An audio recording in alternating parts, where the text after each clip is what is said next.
السلام عليكم ورحمة الله تعالى وبركاته صاحبada qiimaha qadarinta naga mudan aad baan idin salaamayaa halkan waa Goobdoon TV ku soo dhawaada channelka cusub ee Goobdoon TV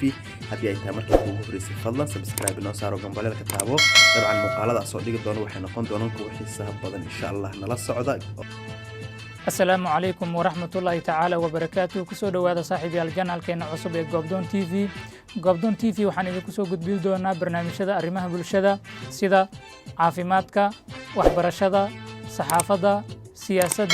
إيو سويال كصوماليا برنامج شدا سو تضبط كيف أن متسو قادة دونو sidoo kalena aan ku martiqaadi doono dadkan isleenahay aqoon iyo khibrad ayay u leeyihiin barnaamijkaas saaxiibayaal ka mid noqo saaxiibada si dhow ula socdo barnaamijyadaasi kuna taxan Goobdoon TV soo dhawaada saaxiibayaal mahadsanidin بسم الله الرحمن الرحيم داودياش halkan naga daawanayo waxaan idinku soo dhaweynaynaa Goobdoon TV oo hadda iyo wixii ka dambeeya aad kala socon doontaan barnaamijyada arrimaha bulshada oo inta badan Soomaalida YouTube-yadooda ay ku yar tahay in looga hadlo